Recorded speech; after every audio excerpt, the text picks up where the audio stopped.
I am currently a solopreneur. I am building a design consulting firm. It is called How Does It Matter? Design. I have been lucky to work with Royal Enfield, Kingfisher, Cafe Coffee Day, Cure.fit, Urban Ladder.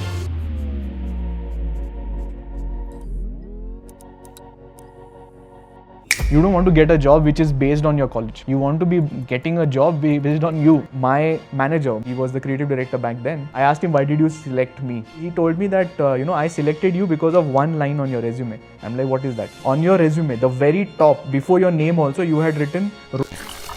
And that got you through? That got me my first interview. The value of a college degree has been dropping for a long period of time, yet the cost has been going up. Learning really begins when you leave uni. So I want to understand this, right? There's bachelor's of design versus you're a self-taught designer. Does it really make a difference, formal education in design sector? I wouldn't say that if you're interested in design, definitely aim for a design college because there is a good chance that you might not get through. In a freelancing thing, there is always a competition of the lesser you charge, the chances of you getting that gig is higher. It is working against you. And it lowballs the entire community. In my early days when I was freelancing also, I have figured out the simplest thing to work on freelance gigs is... Does AI scare you? Now that's a tough question. Yeah. Because... This is expectations versus reality. Huh? Welcome to episode 2 of Smarter Than Me. You are the second guest. The team is really pleased to have you here. Thank you so much for making time today. Thank you so much. Glad to be here, and to be very honest, it's good to be in front of the camera rather than behind the camera It's nice to have you in front of the camera as well. Thank you. Let's just start with who is Sushant Ajnikar, but we'll do it a little bit hatke. Wherein you talk in third-person perspective. Right? This is Sushant Ajnikar. Yeah. Okay, I'll try give Sure. this a shot. So, Sushant Ajnikar is a very simple kid born in a very simple family in very remote place of, I wouldn't say Mumbai also, but a very far off place from Mumbai. Saw himself, starting living in a small chawl. Got to understand how life happens in a very small room where the house itself is less than 300-400 square feet. Got to understand and meet dogs very early on because of that. Yeah. Understood that he loves dogs because he could relate something with them. So whenever there is a litter of dogs, Sushant Ajnikar and his other friends from the chawl, they would pick a pup and then they would start looking after them, and then whenever his mom used to give him any money for pocket money, etc., he would go run to the shop, buy some biscuits and then start feeding the dogs. Sweet. From there on, fast forward to a little bit of teenage times when he started understanding that drawing was something that he was very interested in. He always watched Cartoon Network because back then it was a big thing. TV was the only main source of consuming a lot of content. Yeah. This was pre-Google times and pretty much internet, I would say. Correct. So drawing was something very close to his heart. He always wanted to grab a lot of graphic novels or comics, try and draw some of those things from there on, gain inspiration. Walt Disney was a big inspiration. Pixar was a big inspiration. Star Wars was a big inspiration, and all the other cults like those, right? Like Sushant used to always get mesmerized with how are these things being done? When they imagine these things, what was the thought process? And many questions, right? Like why is the face like this? Why are the eyes like this of a character? And why does this character run in a certain way, etc., etc. Right. So these kind of questions became an innate, curious nature of Sushant because he was curious about how these things were done. Those things kind of became what Sushant Ajnikar was back then as a teenager. Okay. He didn't have many friends growing up. So there were very few friends. He did not have many people he could relate with because whatever Sushant was finding curiosity in or likelihood in his tastes, there was nobody around that way who were fitting into that. So he could not discuss anything about comics, or he could not discuss anything about characters or a certain movie or why it was done the way it was. Right. So this was a very lonely journey growing up into his teenage years also. And he realized that because there is nobody else in this kind of a segment, he is awkward. He is very out of place all the time. So growing up, Sushant always felt out of place in his family, in his system, wherever he was. Now what to do? Curiosity was still there and aimless. So his dad again told him that because you like drawing, why don't you learn something, right? Because you enjoy these things. So there are quite a lot of institutes that are coming up, and back then NIITs and Max and Arena Multimedias had just started their businesses actually. So after my 11th standard college, I used to then go to an institute and I enrolled myself for a 1-year course. What course was this? This was a diploma in multimedia or something like that. Okay. Also, this was in the year 2001. So Just kicked off, I think, all of the diplomas in this particular diploma, what happened was, because he was curious and hungry, again his academics sucked big time, right? He just managed to pass Okay. in every possible ways.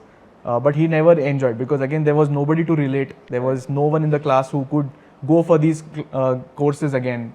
So he again felt out of place. So then what happened was, when he went to these courses, the Arena Multimedias of the world, then he found some folks who were in that same space. Like-minded. Yes, Yeah. who were trying to draw something, trying to create something, and then being a creator was very different altogether. So he could finally relate with how people are, and then he started realizing that he has some edge over there. In 12th, I had already finished my diploma, or sorry, third party. So Sushant had already finished his diploma, and he had started feeling a little bit special in that moment. Okay. Because now he started to understand his strength in some characters, in some creators economy, or being as a creator itself. Yeah. And he was nowhere out of place. He started feeling that I am special. Okay. And that actually helped this kid a lot more. Nice. Because he was still lonely, but because he was starting to feel special, it kind of gave him a boost and an energy ball to go do things and learn more things. The driving force. Yes. Yeah. So after 12th, there was a small entrance exam that he enrolled himself, got into BSc IT. He stood 7th in the state in that common entrance. For the first time ever in his life, he had the choice of picking an institute and going for it. He hardly studied in the college. He used to just pick up the books in 10 days before the exams, learn, finish off the paper, get passed. That's Correct. it. Correct. Other time he used to just do time pass. Yeah. Now this student then went on to graduate. Now what to do is the biggest question, because again internet had just started back then, and getting onto the internet was a big deal. There was a lot of fear. There was a lot of unknown understanding of what to do, what not to do. So websites like Yahoo were one of the biggest inspirations back then, because the way their logo was done, the way their identity was done, they had a chat interface, Yahoo Messenger. That was very interesting because it was far ahead of its time. Okay. Right. So now the idea started getting into Sushant's head, like, oh, there are so many things to be done. Right. And then it's not just about building characters like a Mickey Mouse or a Donald Duck, etc., whatever. Yeah. It is about building products of some kind, Correct. right, which will give different kind of experiences. So that was something that started intriguing Sushant a lot more. And when he passed out, he literally went to a newspaper, saw a classifieds ad, went to that particular interview on the same day, had 8 hours of interview. 8 hours. And yes, and he passed off, right? Okay. Once he got through the interview, it was one of the biggest successes for him as well, because right out of college, without any major gap in that kind of a thing, he went for the first interview and he landed one. Landed it, yeah. And then there was a slingshot of growth from there on. Nice. Right? Like, he learned everything on the job. He learned how to use his skills from the tools that he had learned. Yeah. He started now going to the internet, understanding what design was, how to do artworks, started following tutorials from there on, because the company also started pushing him, saying that, hey, I want these kind of things, figure it out. Right? And that figure it out was something that was the biggest booster of all, because then your problem solving DNA starts kicking in there. Correct. Right? Your curiosity starts kicking in there. My first job and my first founder was absolute beautiful, because when I joined that place, now I'm going for first person. It's just more. No, but easier. we should do this more often. When somebody talks about in a third person perspective, it's like they're picturing their entire life in front of them, and it's beautiful, man. Like it's an imagination as a film. Like, okay, Sushant Ajnikar was here, and now he took these steps to get there. We should do this more often, right? Yeah. So, but there was this one point wherein you mentioned, right, the creative bug struck me of sorts, right? So, creative bug striking you is great, right? You could have gone into video, you could have gone into anything. Yeah. There's a lot of opportunities in the creative field. Why design in particular? They are all part of design actually. So when I was getting out of my college, I got my job as well. After some point, I started realizing that what if I want to learn how to do all the Walt Disney kind of stuff, right? Because I always was mesmerized by those characters, the story and everything like that. Right. So then at some point, I also considered going and joining a production house, which was an international production house working on the international movies, Okay. working on the characters and the animation and everything like that. So I did go and approach them saying that, can I get a job here? And I could have gotten through as well. So what I learned there was they start off in a structured way. So you start off with just doing one thing for literally a good long period, which is 1 year or 2 years kind of thing. And you really get better at doing that skill, right? So once you do that is when you start progressing to the next bit, and then you grow your senior levels from there on. Now, I asked them one question in that interview itself that, okay, this is great. I don't mind getting into something like that. What if I get involved, and then how do you ideate some of these things? Right. Right. So, for example, if there is a character that you have to work upon, do you imagine these characters here, or what is that characteristics that this main character would have? So they said no. We get everything from the main ecosystem, which could be the Hollywood or the main company where it is ideated.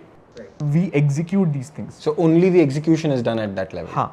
So that was something I was not very comfortable with, because that execution meant that you were just getting better at your skill set. You were not ideating and imagining how that story could land up later. And obviously, I was not qualified to get into that space as well. But as I said, that if I want to grow, my future would go into an ideation segment only. Because as a skilled artist or a designer, you would eventually start ideating somewhere. You need to tweak that. Okay. So they said, no, we don't do that part. You will get better in skill set, which is your execution skill set. All right. So then I said, no, then I don't think I want to get into these things. And then I walked out from that interview. So I'm glad that I took that call that time, because later on I met quite a lot of designers who were extremely skilled, be it sketching, hand-drawn animation, keyframe animation, rotoscopy and other things like those. They were beautiful, they were extremely talented, but the problem was they could not go from one industry to the other. They were limited to an industry itself, because these skills were limited predominantly to video or motion graphics or motion pictures back then. Right, so they were limited and they could not then scale from there on. And very few companies would have these kind of skill sets as a requirement. So they were stuck. They had to then pivot all the while.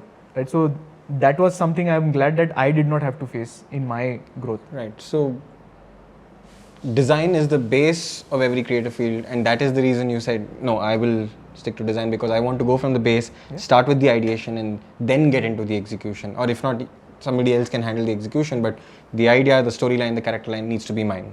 That was the major reason for you to say, yes, I need to get into design alone, right? We covered your entire childhood journey. We covered your college days. Who are you now? I am currently a solopreneur. Okay.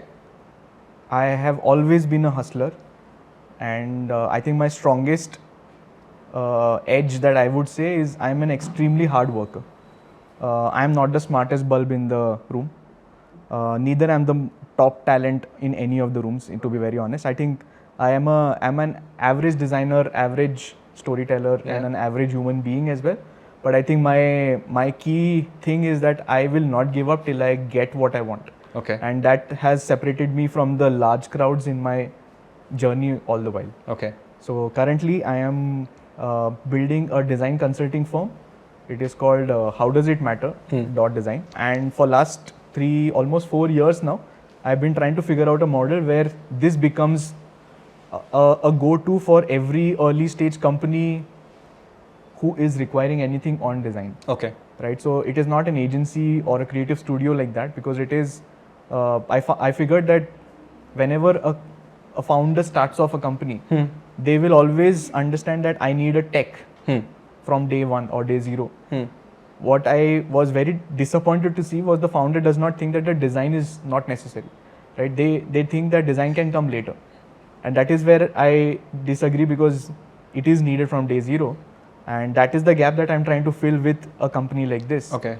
So it's more of a consulting company, you can say. Yes. So there is, if I have to bifurcate these fields, there are founders or the startup ecosystems or brands that I can imagine in one side. They go on to become the big companies that you can see, which is Swiggy's of the world and Zomato's, etc. in coming years. Right. Right. And then there is the studios or agencies that we can call. Their expertise lies in execution, delivering on certain things very clearly. So the biggest gap that is between these two ecosystems, because at an early stage the founder is not clear on what that founder needs, and this particular ecosystem, which is the creative studios and agencies, they're constantly looking for a clear communication requirement or a brief to get started on something. The minute this is not clear, they are at kind of a tug of war, kind of a frictional conversation and a relationship. Yeah. Right. So that is where it goes wrong.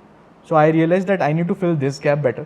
Yeah. And there are a lot of consultants in the country, but last 4 years now, I have not seen any consultant do what I have been doing still. So it is a category creation of sorts. Nice. And I think with some good success there, I have been bootstrapped, profitable from my first year, growing 20-25% every year with absolute zero marketing. Nice. So that has been going in a great way, because what I realized is the startup ecosystem or the founders are extremely supportive of other businesses who want to get started. Correct. As well. Yeah. They don't see, oh, I see it as a competition, let's kill them. No, I think they're very supportive of this. And I think that helped me also to get to a point where this can get as an, like even my company can start becoming a startup of its own, right?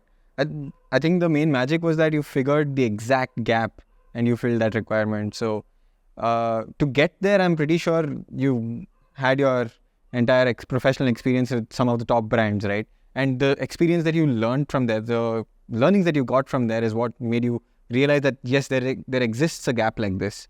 Can you highlight on some of these top brands that you worked with and maybe talk to us about the kind of learnings you've gotten there that helped you build something called How Does It Matter Design? Sure. So early in my careers, I was very mesmerized with advertising.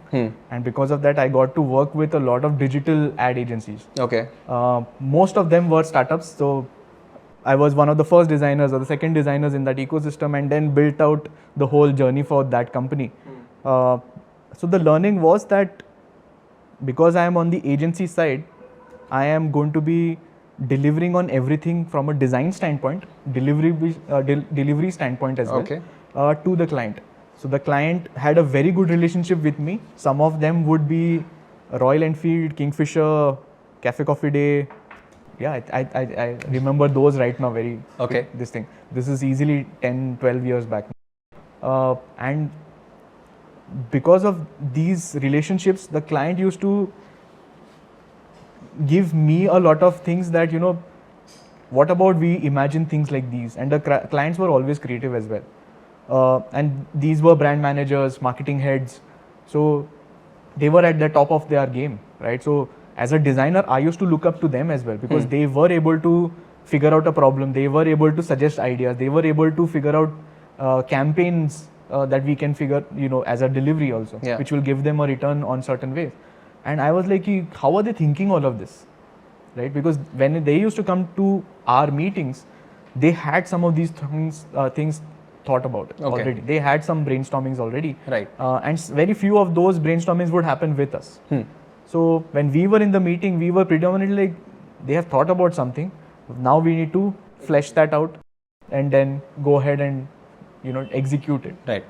and that stuck with me because having worked with now like big brands, being a biker, I have been lucky to work with Royal Enfield. I've been lucky to work with Kingfisher. I never used to drink beer. I started drinking beer because I was working with Kingfisher. So having worked with such brands back then, it gave me exposure on how they think as the brand should work and where do we come in as executioners, right, if I may call that. So we have our skill sets, they don't have that skill set, but what they do, I was kind of looking up to that because I want to get there one day. And that pushed me from one dimension to the other. So as I was saying, there is an agency side to it and then there is a brand side to it. I wanted to switch that. And my first switch to that direction was Urban Ladder. Okay. So Urban Ladder back then was a 3-year-old online only company, still in its nascent stages, and they had, I think, recently gotten funded, and I got an opportunity to go and join that creative team. And my manager, my boss, he was the creative director back then. I asked him, why did you select me? So he told me that, I selected you because of one line on your resume. I'm like, what is that? He like, on your resume, the very top, before your name also, you had written, rode 9,000 kilometers to feed Indian dogs as an initiative on a solo bike ride. Okay. So, And that got you through? that got me my first interview. Okay. Right. So when I went for the interview again, because I'd gone on my bike, I was very panicking about, during the whole interview, I was panicking that because I don't know whether that was a correct parking spot or not, will my bike get taken away or not? And during my interview, back then the manager, he picked up on that. So he asked all the rest of the panel members to ask me about the bike. Okay. Okay. So I told him about what I have been doing, how was my work. So he was impressed with my portfolio also. He liked what I am doing. He liked passionate people in general. And that's why I landed up. Then I met the founder. Founder also like, so Sushant, I understand you have parked your bike somewhere. Do you think it is there? And I actually went down, I checked my bike and came back. Oh my and he's God. like, oh, glad you have the bike there right now, etc. And all of this was in a part of the interview process. Yes, it was a fun interview. Yeah. My manager back then who picked me up for this, he's now the founder of Mokobara. Okay. So he himself is a designer, very creative in nature. And I got to work with him under his leadership back then. He was building the Urban Ladder creative team and he set up the whole structure. So I got to learn a lot from him. And in Urban Ladder, what I managed to take away was, how brands function. For the first time, it was not an agency. We didn't have an agency back then in Urban Ladder at all. Everything was in-house. Okay. So suddenly I was responsible for key revenue channels like website, app, and how the journey happens for a user. And I had to start imagining from a creative lens to understanding how returns happen on a journey. Nothing right? was outsourced though. No. Nothing was outsourced. No. What you see of Urban Ladder today, Yeah. even the brand, the logo, the visual identity store, experience in a store, everything was chalked out by us in that time. So we piloted a lot of different smaller editions of a physical store. I was working as a salesperson in that store for weekends. I was trying to sell the furniture to different people who used to walk in, used to explain what the features are of different products. We actually made revenue, and that was a competition internally. We won that competition. We got a small pay check also for that. Nice. And that validated that, if the Urban Ladder store has to be imagined, these things have to be accounted for. So when the first store that happened in Urban Ladder, the one that exists in Domlu today, we were part of that building. So you were on ground there in the store? Yes. Was it? Oh. So that was happening and it was crazy. It was absolute crazy to learn how to build a store. Yeah. What is that physical experience like? Because there is no formal education. And We as have a never done designer, this. you don't get to do all of this. I don't think so, right? So Urban Ladder, I owe a lot because as an onboarding process, they used to also send you to deliver furniture. Yeah. So you go in the truck where the furniture is being delivered on a certain day. You go to that customer, you stand there while the furniture is being assembled. You speak to the customer, try to understand what are their pain points are or what do they like, What was etc. your position there? Design manager. And you had to do. Everybody had to do. Everybody had to. Yes, you had to go sit with the customer care team, understand the calls, understand what are the complaints that are coming to the customer care, Right. listen to them, note down, then have ideas jotted down, because somewhere as a designer or as a creative person, Right. you should be able to do something about it. So the expectation was whoever comes into Urban Ladder, they have to go through, understand all of that. And the founder or the co-founder of Urban Ladder is the person who has now partnered with Antler, Okay. right? So people who have been part of such companies now, there are so many network effects, right? You get to learn from the top talent in the industry. All of the people in Urban Ladder were literally the cream of the crowd, the great culture, IIMs, IITs, everybody, and you're surrounded. And you imagine my position there. Yeah. I am nowhere compared to them because I have no formal education in design. I am a self-taught designer. I'm just a design manager as a title, Yeah. figuring things out and getting to know all of this. So Right. learning was again kicked in because curiosity is in it. So that happened there. Yeah. And yeah, I mean, then it has been a journey from there on. So there was this one point where you mentioned that, you know, those guys in Urban Ladder, the cream of the crowd, right? They came from IITs, IIMs. Nowadays, the formal education trend has come into the design sector as well. There's bachelors of design, there's bachelors of architecture, right? Versus you, you're a self-taught designer. So I want to understand this, right? Does it really make a difference, formal education in design sector? Does I it think yes. push you? Does it give you a pedestal to start off from? Yes, Or- it is. It is. So it's not a necessity, but it is a good option to have. Okay. I wouldn't say that if you are interested in design, definitely aim for a design college because there is a good chance that you might not get through. Be it an entrance exam or some kind of a filtration mechanism, right? You might not be able to afford Okay. such things. It is a very likely possibility. So it's okay, right? There are always ways to do the other things, learn the thing that way, and then get past also.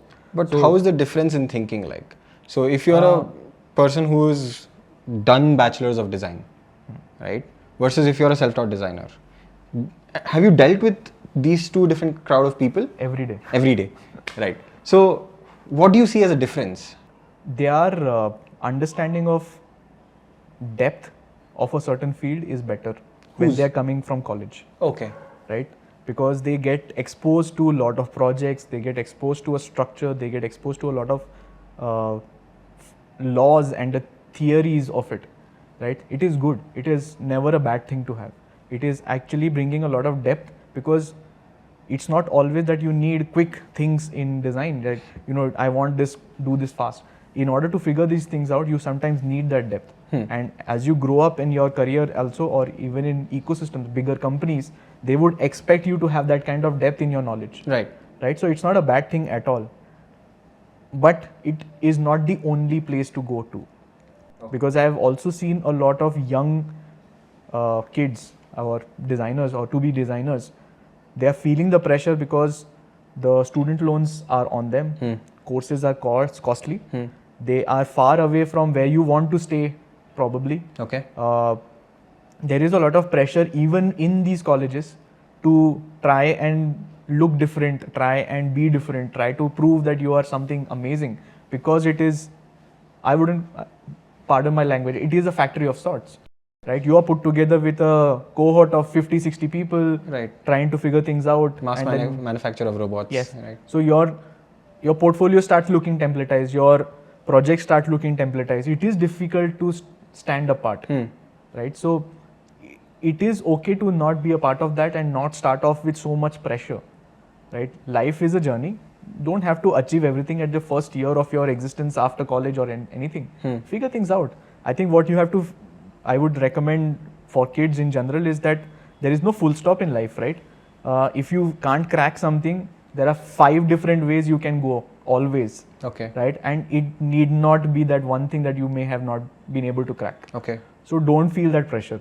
I would give you an example of me versus a person in design college. That person has done graduation of 4 years and probably joined a job. I have done 4 years of my work experience. At the end of it, I have lot of stories and work to showcase. he has lot of projects to showcase that he has done in the curriculum, right? So I will leave it to the audience on what might be a preferential approach there. So hustle is on both sides. Correct. Learning is on both sides. It is not this versus that. It is upon a personal choice. So you're not promoting either of the two. You're saying there are pros and cons on both ends and hustles on both ends. Yes. Make your decision, stick to it, is what you're saying. It's all on a personal choice, because sometimes at least I've seen a lot of kids starting their career itself with a student loan. And that's a daunting task. Yeah. That's a real daunting task. Right? Why do that? Because if in case you are not able to get the placement from your college, if you are not able to get a job, etc., you're already under a pressure. Right? So just make peace with some of these things. You go away from some of these decisions itself, and it's okay. Right. At the end, you might land 4 years of more work experience compared to a curriculum certificate. Right? And when you are looking at an interview all the time, people will look at not just your certificate, they will look at your work and the knowledge. Okay. So how you seek knowledge is upon you. Okay. I think there are plethora of different platforms now. I have been fan of all things on internet, tutorials, YouTube, and courses that are free. Okay. Right? Because that's how I have learned everything over the years. And biggest source of inspiration for me when I want to seek knowledge is I want to meet people. Right. So people have taught me more than any of these formal educational institutes. Right.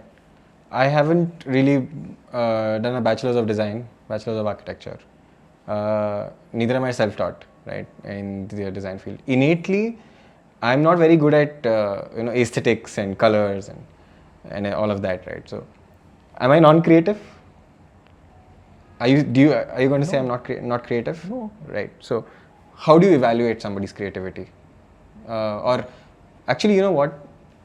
If you're saying that I'm not creative, can you advise me on how I can become better at these things? Okay. First, we'll do I that. think there is a gap in understanding what creativity is. Creativity is not art. Okay. What you're talking about aesthetics, colors, or different tools, that is not creativity. It is a skill set. It is a particular part of creativity. Creativity comes in various forms. Okay. Right? Your creativity can come in problem solving. Your creativity can come in the way you live your daily chores, Right. your work life, everything. The way you balance your work and life, personal choices or passion projects also. Right? So you have all of these places where you can be very, very creative. And there is no template on this is what creativity means. Right? And how you figure these parts out on balancing and being creative, etc., that is design. Okay. Now, if you are tested in a particular field, now you being a founder or in a startup ecosystem yourself, right? You will have 10 problems to solve every day. Absolutely. How you manage to figure those out is your creativity. Correct. Right? So there is nobody who can tell you that you're non-creative. Right. I think we all are creative. Okay. We need to figure what our creativity is. All right. And colors and palettes is not the only creative function. I think that is just art. Right. One small part of being creative in general, right? So don't beat yourself None down. of you are going to call me not creative from now on. None of you are going to do that. Okay. This podcast is proof. I am creative too. Right. So you were talking about Urban Ladder, right? In the sense that the company culture was the one that fosters creativity, right? So can you dive a little deeper into the company culture of Urban Ladder? What you learned there, and what are you implementing in today's startup of your own? How does it matter? Design. The learnings from there in terms of company culture to foster creativity in your own team. Right. So what Urban Ladder taught me was you have to get exposed to different places. Oh, it's tea time. This is from Cafe Arisi, one of our co-founders. He's also a culinary expert, as I was saying. And this is the Arisi special chai. Okay. I'm not going to reveal anything about this. Please have your cup of tea and...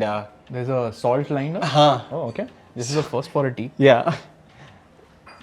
I need you to taste this and tell me what all ingredients did you think are in that. Oh, yummy. It's actually quite yummy. So salt helps actually. I didn't think salt was a great ingredient for tea, but it is. It's like a warm version of something I would have it in the summer, Right. like a sharbat of sort, but warmer as a tea form. Right. It tastes something like that. I generally call it the warmer shikanji. Shikanji, yes, Right. yes. Salt is a great addition, but I like it. So can we get back to the podcast now? Yeah. So yeah, the main topic now. Yes. Company culture fosters yes. creativity. So Urban Ladder, what they taught me was that you need to get exposed to different parts of what the company does, and then you have to have the breathing space to figure out what you can contribute to it. Okay. Right. So one of the things that I remember being a part of was they had a very clear playbook on what will happen when they're delivering furniture on the day. What will happen? What happens one day before, and what happens during the assembly of the furniture as well. They had clear steps that the person will first call in the morning from the warehouse, ask the person whether they are, ask the client or the person who's ordered the furniture, right? Are they at home at this time? The person will come into that time frame, and then they had different variations of if this call is not answered, then what happens next. Okay. Then if the team is going to the delivery of a particular furniture, they will always ring the bell after they have removed the shoes. Playbook Yes, included these yes, instructions. all the details were right there, right? So the team would first remove their shoes, be ready with everything. So the minute the door is open, it's like a pit stop, right? They will go, they will assemble, and it's a team of one carpenter, two helpers, etc. And the person who will also talk to the customer during that time.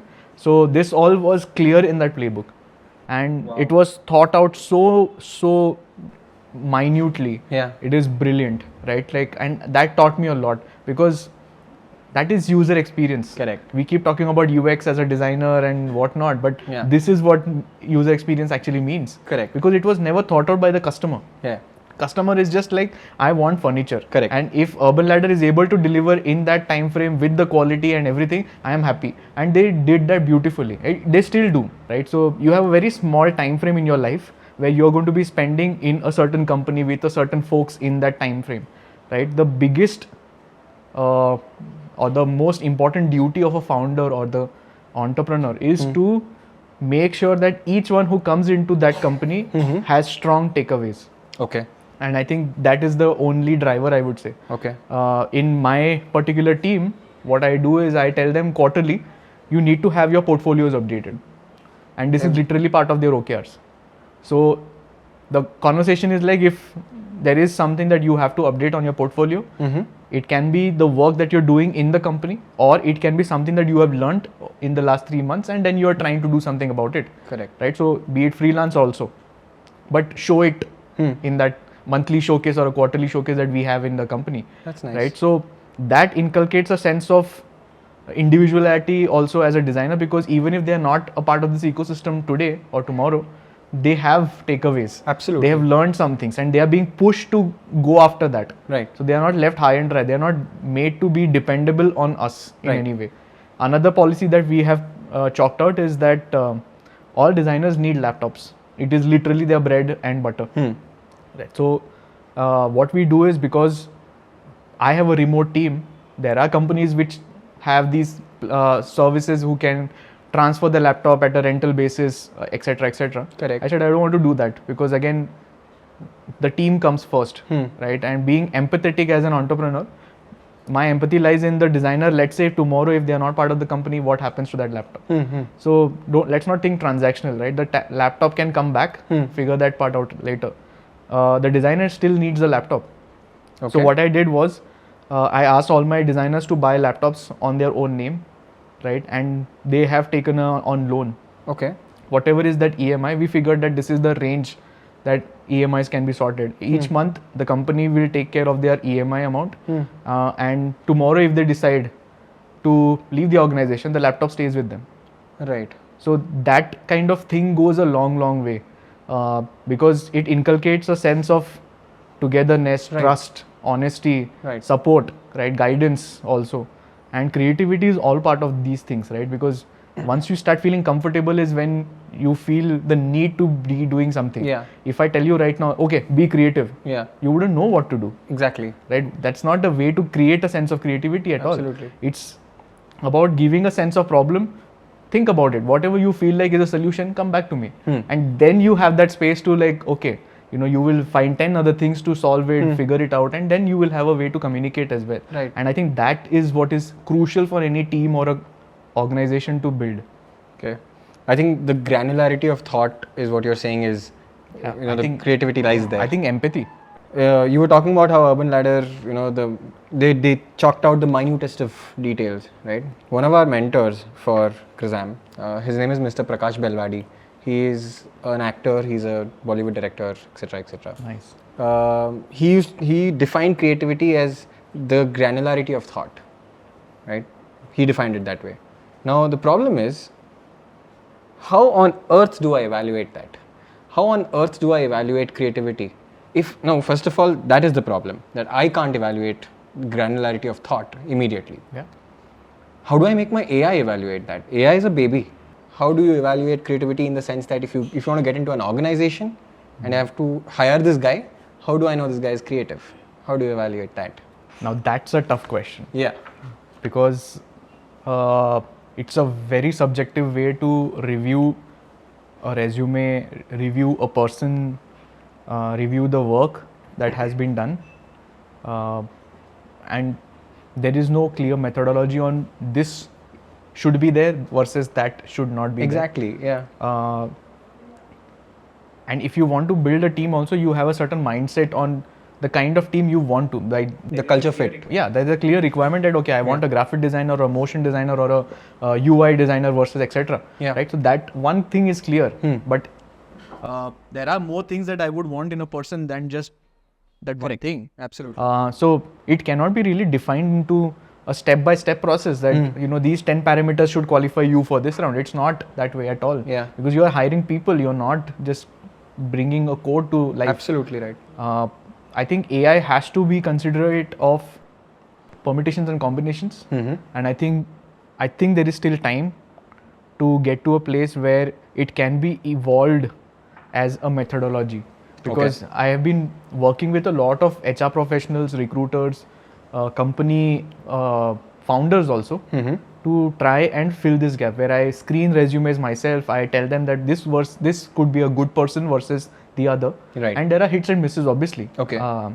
Because they look great on sometimes on the resume, on in person it may not match, or the work is exceptional, resume is not that great, Right. but the person is also interesting, etc. So what I've realized is at the end of it, if you're able to bet on the person, it is still going to go a lot more safer way as a team and as a culture.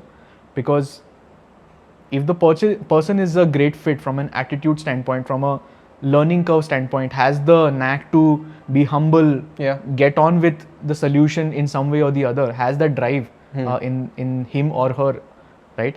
I think that should suffice, because Okay. the work to some extent speaks for itself. So the portfolio is always going to tell you about, oh, this person is great at illustrating it or Yeah. storytelling it or problem solving it, etc. Absolutely. But there are 10 other things that I would like to evaluate when I'm hiring. So just the portfolio round doesn't do anything. Correct. Right. And I've seen some interview rounds where some people are making people showcase their portfolio. And I think it's a waste of time, because if the person has put in effort to build that portfolio, getting them on a call, spending that 1 hour to help them present that work again, Right. I don't think that's the right way, because the portfolio itself should start becoming an imaginary persona when you are evaluating a portfolio. Okay. And if I'm not able to see it that way, I want a person to say, I did this, I did that, etc.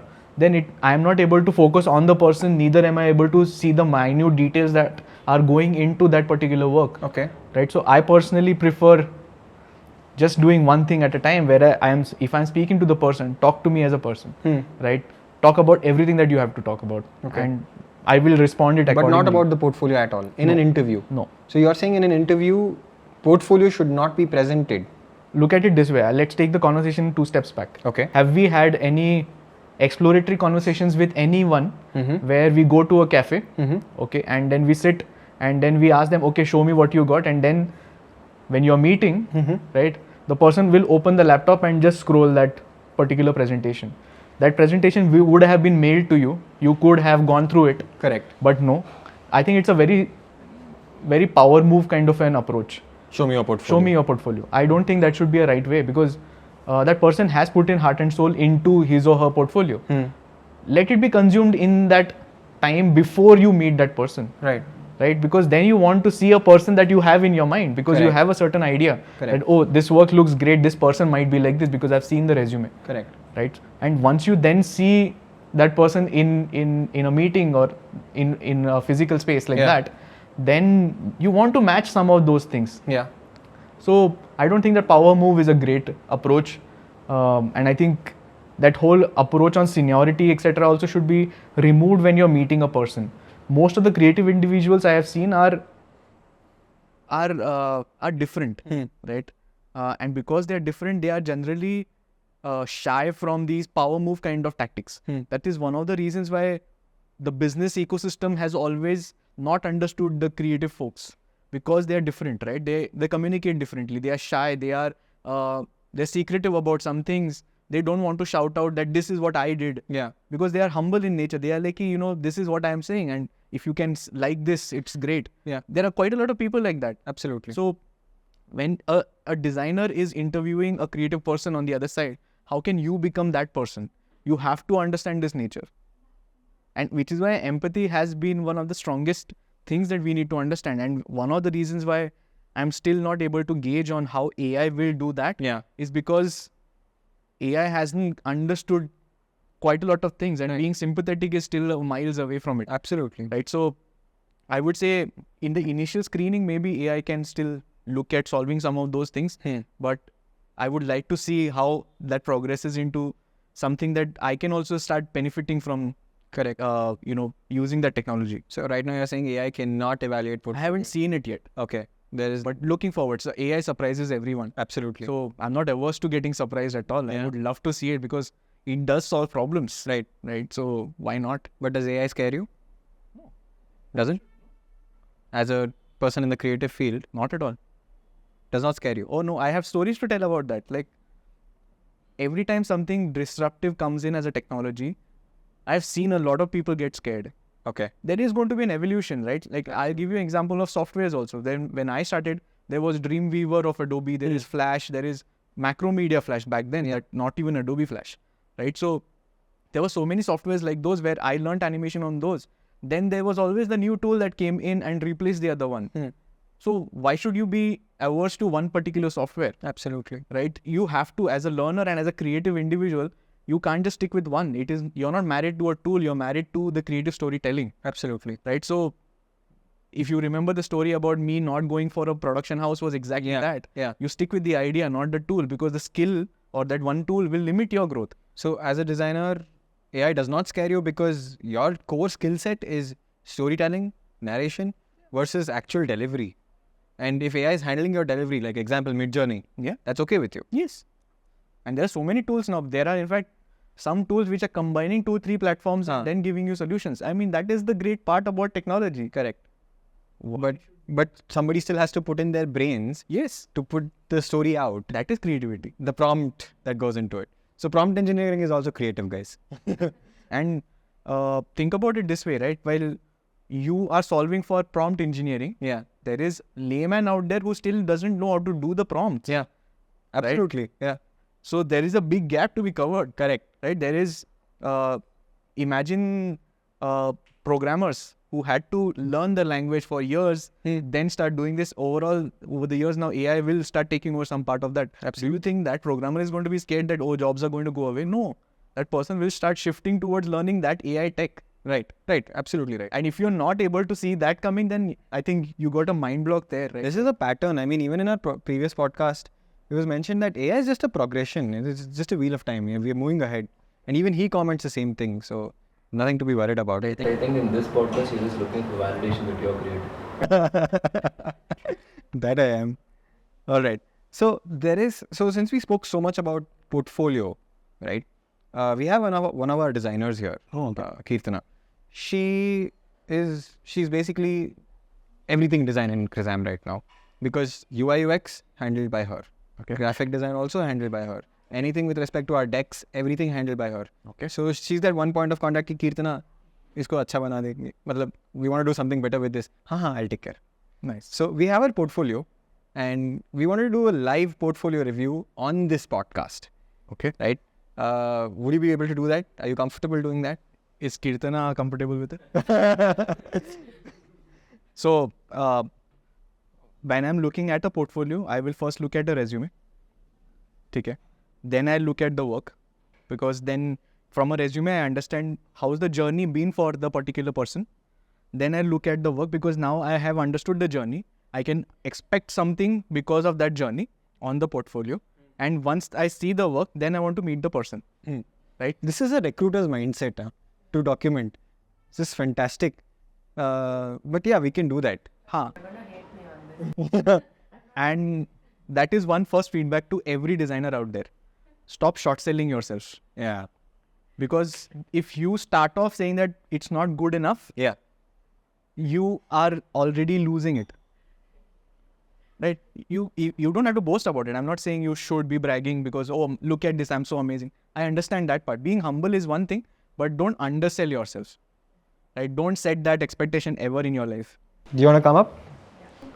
Hi, I'm Kirtana and I'm from PES. I am going to graduate as a designer in another 2 months, and I work here at Crezam as a design intern, and I handle graphic design, UI, UX, and majorly most brand identity stuff. Okay. So as a designer, my journey has been really different. Because first of all, I didn't know there was something called design to study. Yeah. It took me by surprise when somebody told there's bachelor's of design. Because I was not really a great student. I was very average. I did like science, but somehow it didn't turn out well for me. And then when I found design, it was really amazing. Nobody understood me, but then one night there's this one application on my desktop. I'm like, okay, what do I do? Do I apply? Jai Hanuman, I did. And then eventually I got through, I got into PES. So yeah, that is what it has been. And I'm also trying to figure out a lot of things as a designer right now. Okay.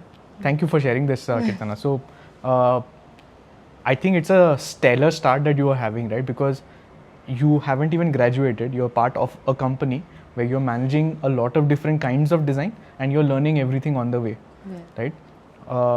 Because you mentioned that you have looked up on other fields of careers or professions in general, you felt a lot more at home with design. Yeah. What was that moment like? Why did you feel that way? It's more like I could express myself. In physics or maths, it was too restrictive to an answer, you know this is the solution, it has a defined solution to it. But as a designer, you have no boundaries, you can just go bonkers on a design. You have like so many iterations to come up with. If not this, there's another iteration that is running in back of your mind, and you never stop working, which is amazing. Okay. And like at 3 a.m. in the night, I wake up with a design iteration in my mind, which surprises me. I never had to restrict myself. I was very expressive as a designer, I feel. So yeah, that's why. So what you are as a person is creative in nature, right? Because you are able to express whatever you want to communicate. Yes. Okay.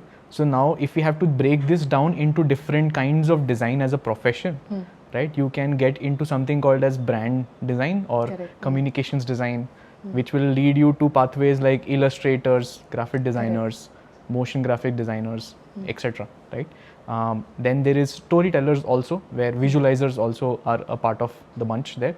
Then there is, you mentioned UX and UI, because if you are able to figure out a journey, then people perceive different products in a certain way. Correct. So that again becomes a UI designer, UX designer, or a product designer in general. So it breaks down into multiple facets. But you rightly pointed out that it is different parts of design, right? I'm glad to hear that such early on in your life journey itself, you understand that. Because another counter example, right, is there was a time when people were just getting into engineer, right? Correct. In 80s and 70s kind of a time. So people always used to go into, again, different facets of engineering. Correct. But an engineer will always remain an engineer. It's a Yeah. curious troubleshooter. Yeah. Today, even most founders are engineers. Exactly. Because it's that curiosity that triggered them to take up something, and that solves multiple things. Now, you need not be a software engineer only to become a founder. है ना? Correct. So same, like how you mentioned rightly, is you're a designer. You can go into multiple places, and it should not restrict you to just get into one side right now, Yeah, because you're just beginning. You want to get exposed to multiple things, which is why such a kind of a startup ecosystem is beneficial for you. Yeah. Yes, it is. Yeah. So you get to learn about all things design, and then you will eventually also figure out that, I want to get deeper into one of these kind of things. That's my whole motive, For me to jump into a conclusion is a very wrong move, I feel. Like, I wanted to explore, like, there are so many other different factors of design. There's so many other sectors, and there's so much to learn. Design learning will never stop, I feel. Okay. One of my thoughts is that creativity has no end. Okay. For a problem, there's a solution right there. Okay. So and so question, and there's a solution to it, and it's done. But then for a creator or a designer or a creative person, there's no end to one kind of problem. So that's what inspires me every day to become a designer. And that's why I'm never an expert. Right? So I can tell you, after 19 years being in this industry, I'm still not an expert. I cannot call myself an expert. I agree. Because the problems keep changing. Yeah. And the solutions are endless, right? Great. So Crezam, now I have some understanding about you as a person. If I have to now look at your portfolio, I can expect some of those things to come in, because you are then trying to showcase some part of you in those problems. Yeah? Yeah. Is that fair to expect? Let's see. I cannot vouch for my portfolio here, but no. So again, let me put you to ease there. Idea of a portfolio review is not to demotivate the person who's showcasing it. It takes tremendous amount of guts to show a portfolio and get it reviewed by a person. Yeah, that's I true. respect that tremendously. So please don't, put yourself down in any way. I'm hoping you'll find that in this portfolio. It's a collection of lot of hustles. Throughout my college years, though. Okay.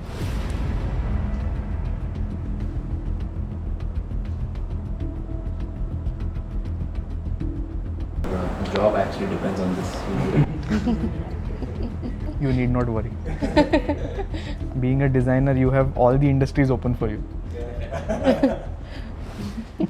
Okay, so I think it is fairly longer, but I have taken at least 3-4 case studies to look after. Okay. What I can understand is, overall, you are curious in nature for sure, right? And the way you are wanting to talk about yourself is that I know this, and I know this as well. I think that is where it can also get confusing for whoever wants to see you as a certain person.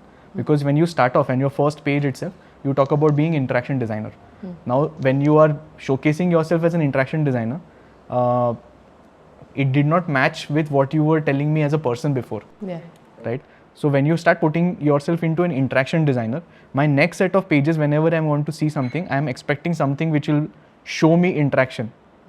How did you go about solving for that interaction? What led you to go after that as a problem, etc. But what happened was, you have showcased me different case studies which you are solving for, which could be about user, the problems, the pain points that you've identified, and how are you going after solving those. It is counterintuitive for your title in the first screen itself. I think you should lose that title, because it can be very confusing that way, and it might get you into places where you are not supposed to be in, and which might lead you to interview rounds which you may not enjoy. Right? So to avoid that pain itself, go away from it. If you are wanting to solve problems that way, start off going into places which are generic in nature, because you haven't yet figured out and you're early on in your journey, right? Go to places where example is this. Now titles could be an intern, could be a designer, etc. Right? So working with startups is something I would highly recommend in the beginning of your journey, for sure. Because it will expose you to everything. It will expose you to UX, it will expose you to UI, solving for different graphic or branding related challenges, right? Now what I see here is one of them. on your screen where you are talking about you yourself as a person, which is the second screen, right? When you are talking about that information, maintain a strong visual hierarchy of who you want that person to be seeing you as. And you say that you might want to know, that is the most biggest headlines that is taking space on that screen, right? Is that the most impactful thing? When somebody reviews it, it may not be, right? Yeah. So if you want to be seen as a problem solver, maybe that is something you want to showcase yourself as. Yes. That's the first thing, right? So if I have to give you like a structure of how you want to be pitching or showcasing your work or anything evaluating wise, there is a 2-second pitch, Okay. there is a 30-second pitch, then there is things that I have to do with that particular profile, Okay. and then what you should be doing with that particular action, Correct. right? So what's a 2-second pitch? 2-second pitch is you are an all stack or full stack designer. Designer, yeah. 2 seconds pitch, right? 30 seconds you explain how you back that up, that I can do these things, etc. Yeah. But in here what happens is when you talk about this, it is your resume which talks about your background and your education, etc. Okay? And it is a lot to consume upon. It takes me away from being you as a designer at all, right? I know. So if you want to showcase your curriculum, put that at the last, Okay. because it is going to support you as that, okay, you have graduated from so and so college, so and so certificates, etc., etc. Okay. Right? It is not the first thing you want to talk about, because you don't want to get a job which is based on your college. Correct. You want to be getting a job based on Based you, yeah. right? projects. So everything else is secondary. So put yourself in front. Talk about your work. Okay. Now going to the case study. I actually did not understand the map page, right? So because you have talked about Dinosaur game, you talk about Snapchat, Amigo, and I'm guessing these are the case studies that you've covered later screens pe, Yeah, yeah. right? This became a little confusing for me to understand. I had to stop and understand this. So rather than giving an index, table of contents kind of thing, go away, just start off.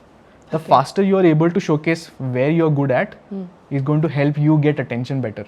So shorter the portfolio, better it is. To some extent. So if you got the intrigue value right, people will scroll, people will look at it. Okay. Get the intrigue part spot on. Okay. Okay. A person generally who will evaluate your portfolio, etc., will have less than 5 minutes spent. Correct.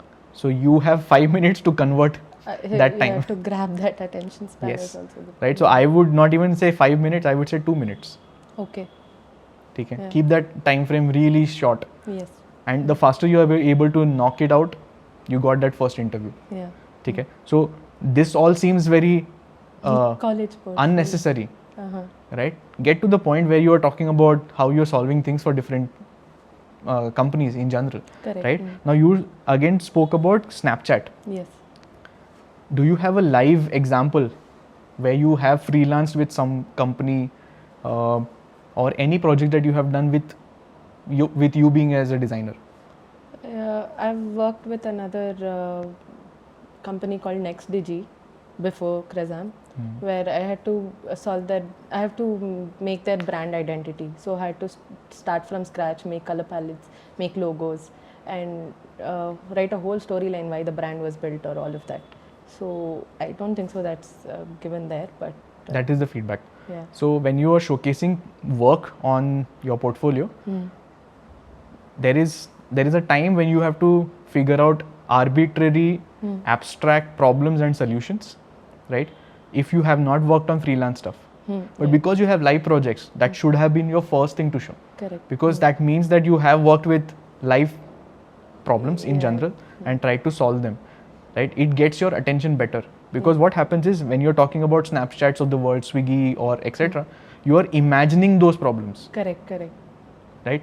So you don't know whether the problem existed also or not. You're trying to justify that problem exists, and then you're also justifying that the solution that you bring to the table is valid. Correct. I should have done that.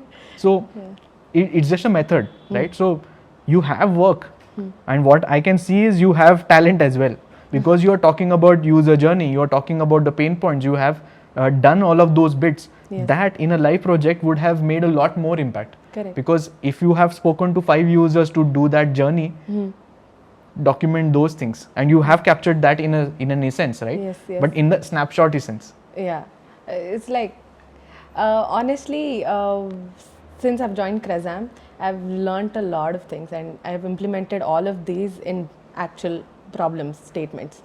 Those are the college briefs that I had received previously and I've worked on it. So the difference that I understood is that here, even if, yeah, like you told, I imagine problem statements and I do it.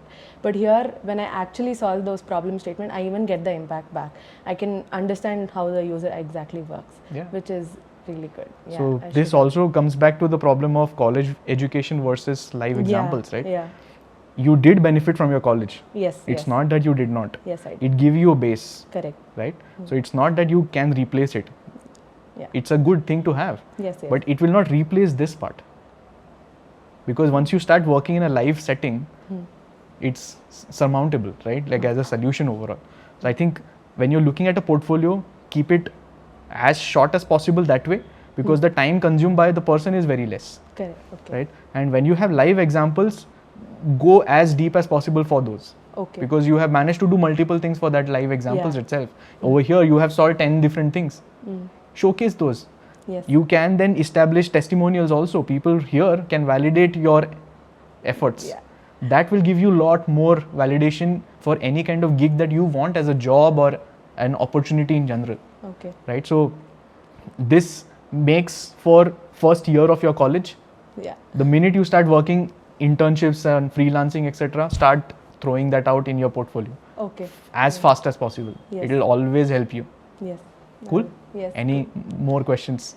Not about this. Generally, as a designer, sometimes you have creative blocks, right? And designers themselves have like a whole bunch of mood to do a certain design. How do you tackle it if you ever have faced? I'm sure you have.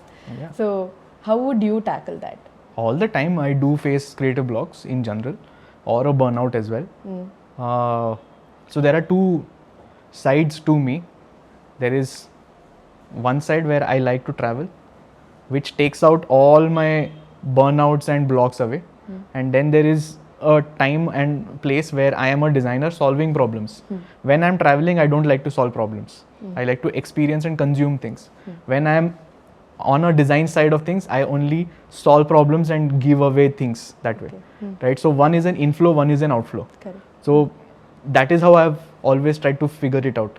So the more I travel, the more inspired I am, the more fresh I am, and the more efficient I am on the other side. Okay? And that's how I balance out my travel also So with. you're telling to find the best, mood Yes. to balance out your work. Don't work 24 hours, don't work that way, because it will only burn you out. Yeah. Figure out who you are and what brings you joy when you are free. Idea is to get bored. Idea is to literally get bored, right? Yeah. Because that's the best time you can actually rejuvenate. I agree. Go away from screens, phones, everything. Go just travel, and I would highly recommend travel. Go travel. It will open you up for a lot more experiences that you're not at all in control of. So similar examples, when you're working, you're not in control of any of the problems that you're going to be facing. Correct. When you travel, you learn some of those skill sets which are going to be handy to you, I agree. right? So you remain calmer. You are much more, observant of what is happening around you. You are curious to then understand it better. You are not just reactive, right? So travel kind of helps most of that. Yeah, that I cannot agree more.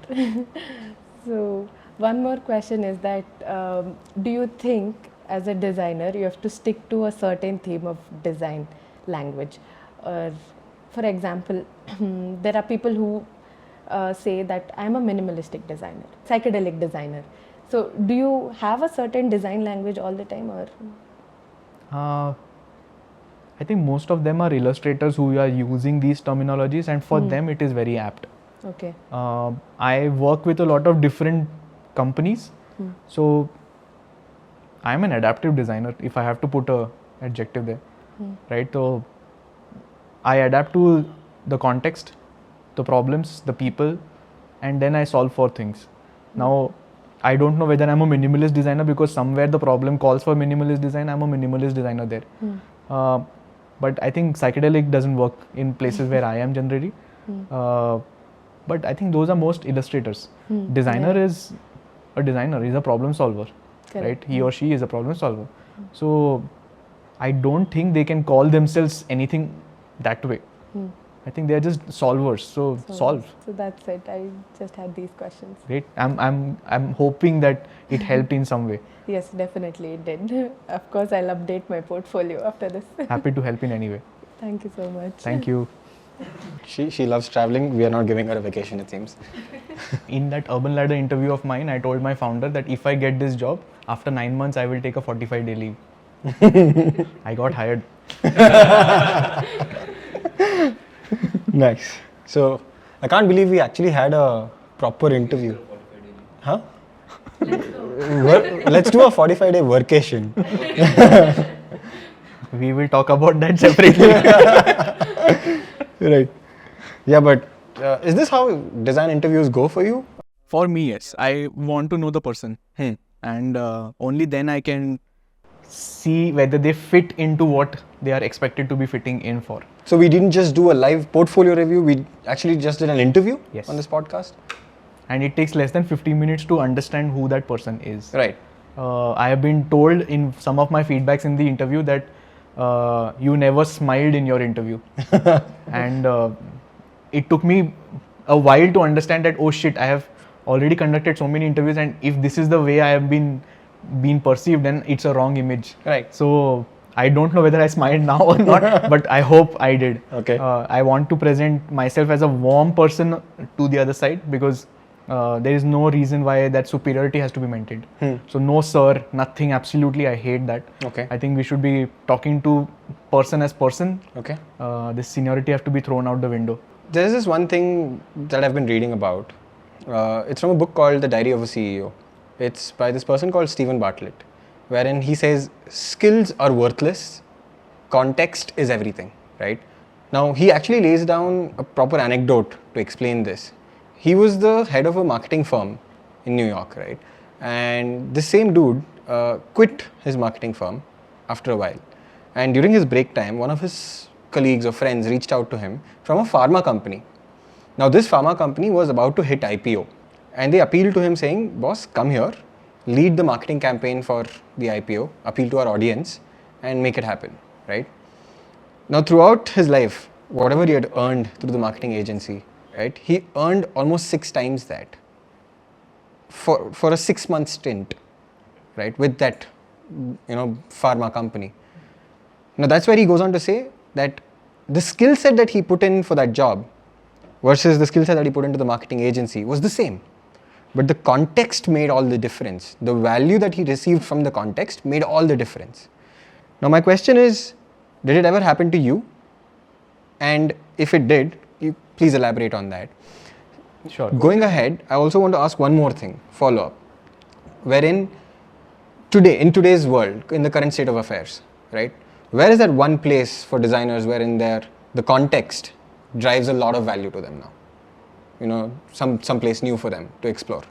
Right. Sure. So, part question, you can answer it. So in the first part, right? Yeah. If this person was not doing marketing, because that is this person's core skill set, Absolutely. technically. Yeah. Right? It was a build-up. Yeah. If this person was not skilled at marketing, he would have never gotten the opportunity of being in that place. Yeah. Okay? Yeah. So I wouldn't again trade this with one versus the other. It is a build-up. So if you don't have the skill set, you are nowhere going to be looked out for. Okay? Correct. So you need the skill set for sure, and you have to groom it. You cannot earn it like that. Like you have to hone it over the years. Okay? But the context part is very true, because that is something similar to design as a field as well. I don't have to get restricted to only one kind of a company or a field. Correct. Because I'm a designer. The beauty of design, and I think Kirtana rightly pointed out, is that we can come up with multiple kinds of solutions. Right? If we understand the kind of problems that are there, Absolutely. we are solutioning people there. Absolutely. So, as designers, we are problem solvers or enablers of problem solving. Okay, so if we are enabling a problem solving methodology, then we can go from one context to the other. And in my journey, I have faced that a lot of times, in fact, where it has happened to me where I'm working with, let's say, a Royal Enfield on the same day and a cafe coffee day on the other day. Right? So the target audience is very different, the product is different, the material is different, the way you talk to them is very different. Yeah. Right? You're talking to a rugged biker who's on a street, who's also evolving and feeling nostalgic, etc. Talking to a person who's sitting in a cafe, and these two audiences laugh at each other. Hugely different. Right? A biker does not like someone going to a cafe coffee day because it is looked down upon. Correct. It's a very different context, but as a designer, I can work with both of these kind of audiences. Right? Similar goes with, I've worked with Cure.fit, I've worked with 4 different startups in one company. Okay. Right? So you have to figure out who's the person who's talking about physical fitness versus eating healthy versus yoga or mind fit or mental health in general, to going to a diagnostic and medical centers. Right? So these are 4 different ways of looking at them. Correct. The way you would communicate one versus the other is different. So I have headed teams where the context is literally different from one hour to the other hour. And Context changes every hour. yes, and because I'm talking to 2 different types of teams. Okay. Right? So at this very given moment in my company, I work with 7-8 different companies which are very different from each other. And if I ever get famous, I will write a book about it. How did it matter? Like, because I literally am switching my context from half hour to the next hour where I'm talking to a founder, the very next hour I'm talking to a junior designer, somewhere next hour I'm reviewing a portfolio or talking to the HR team. Correct. Somewhere in the other one I'm talking about performance marketing and how it can get better results. Yeah. 4-5 different companies in a day, right? So my longest meeting day is 13 meetings in a day. And I have a strict discipline of trying to end the day by 7:30 because after that I am burnt out. Right. Because of these many different contexts, right? So Absolutely. I think context is very apt for design, and I think it is the fun part of being in a design industry because you're not limited. I think people should have fun with it. What context actually gave you the highest value till date? Monetarily, we'll talk. I have never worked for money. Okay. And it may sound cliched that way, but I've worked for people. And if I like the person who is on the other side of the table, I like working with them. Okay. Money is transactional because it does pay my bills. But if I like the person more, I can bring down the cost also. Okay? I can increase my delivery output more, which may not justify the cost as well. Correct. Right? So it is more of a relationship that I seek than the transactional value. In fact, in my early days when I was freelancing also, I have figured out the simplest thing to work on freelance gigs is barter. Barter. Yes. Right? In that barter, I have gotten motorcycle parts as For a freelancing remuneration. gig? Yes, as remuneration. Right? So people have given me a custom made handlebar for my bike at one point. They have given me a hand welded petrol tank for my bike. Right. Because it is hand welded, I cherish that more. Right. So because that handlebar was custom made, I have cherished that more. And that kind of led me to a lot more interesting kind of a relationship. Right. So I think barter is something that we don't consider these days. Correct, because it doesn't pay your bills. But everything should not be. Right. Okay. Everything should not just be looked upon as paying your bills. Okay. Try to build that relationship because it will give you validation of a very different kind. Okay. Right. And if it is, let's say, getting you a more better validation, you will sleep peacefully. Rather than struggling with that mental problem of, oh shit, what do I do? Right. So that one relationship, and it will have its ups and downs. You try 10 times, one will give you failure, or one will give you that success. But try. But isn't it? I mean, it's ironic because the students of design, any course by the way, are very transactional in nature. I will go to this university in Bangalore so that I get a good package in the end, right? Nobody actually thinks about a barter system in freelance because that's the reason I was actually taken aback. Never have I ever heard that somebody did a barter for a freelancing gig, especially in the design field, wherein the monetary value, first of all, is pretty less. At least the market value says so, right? And in that you're saying, let's do a barter for a motorcycle, part. So why not? So if you start off on a transactional note, people will treat you like a transactional commodity. You're talking about 5,000 rupees or so. Yeah. You are going to be treated like a 5,000 rupee Resource. Yeah. Be a human. Right. If you want to be a human, then you have things to do around a human thing, right? You will crack a relationship. So be that human. Don't get transactional nature, especially when you're starting off your careers. right? If you are able to have that strong recall in someone's mind that, oh, this person was brilliant, you know, I worked way many years back and then this person helped me out that time. That's the recall that you have knocked it right. That's another context then. Yes. Okay. I still get calls. I just got a call after 13 or 14 years from a colleague who I met briefly for less than 1 month in my earliest days of my career. And he just called me because for 14 years we have not spoken. He just called me, we spoke, we caught up, and then now we are working together on something. Wow. As simple as that. It's only that human connection that can happen. If you were being remembered that, oh, somebody I had worked was charging me 5,000 back then, who's going to remember you like that? The recall is what matters. Yeah, because then I'm going to just give out a requirement saying that I need this to be done for 5,000 rupees. Whoever is interested, come to me. So now you have 500 people looking at you saying that I want that gig. Who wants to work like that? Absolutely. Never really thought about this, man. Because I had one of these questions. So there is another segment wherein it's called bursting the bubbles. You know, we burst myths and we set expectations right. Now, in that, there was a question where it said, how do we crack in the freelancing industry? Right? How do we get into the freelancing industry and crack it? So, are you saying that this is the mantra to do it? Barter is the mantra? See, in a freelancing thing, there is always a competition of the lesser you charge, the chances of you getting that gig is higher. It is working against you. Correct. And it lowballs the entire community. Yes. And today, if I see the design community also, the biggest competition to senior designers is the youngest designer. Okay? Yeah. Because the agency or the market expects that I am going to give only this much money and I want decent output and I will try to get that from youngest designer. Now the senior most designer can bring lot more other values which they are not even being given a platform to because it is coming cheap. So when you're talking about freelance, right, it is a very tricky spot because it's the youngest designer who wants to create their portfolio. Yeah. Most of the times they get into freelance, at least in Indian context today. Designers have been getting into that where they sometimes don't get paid. Sometimes the payments are delayed.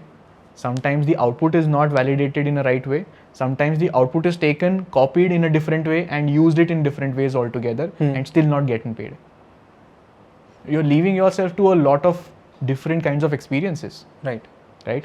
Now think about it, if that human connection would have been possible, half of these things at least would not work out the way it should be. So existing freelancing platforms today, whether it's Upwork, TopTal, whatever, does not facilitate human communication at the very beginning. It's transactional in nature. Correct. It's bidding. You know, I do this for this much, I do this for this much. That's how you build FOMO, right? Yeah. In any of the platforms. Correct. If you have to bid, then it is a very different thing. Because why do you think a platform like this exists? Correct. The person, the business where there is a requirement for design is seeking out designers. They don't know where to go to. So they need a platform where 100 plus or 1,000 or lakhs plus designers are just there as a pool. So mediocrity exists because of the situations, like because of the circumstance that a client needs it. Yeah, because they just want some things done. That's all. They don't want to interact with a human. They don't know how to talk to a designer. They want to just talk to a platform. This is the requirement. Get this thing done. How do we change this mediocrity? Now, the reason I'm asking this, yes, I know. The reason I'm asking this is we are trying to build this, project-based outsourcing sort of a model as well into the platform that we're trying to create, right?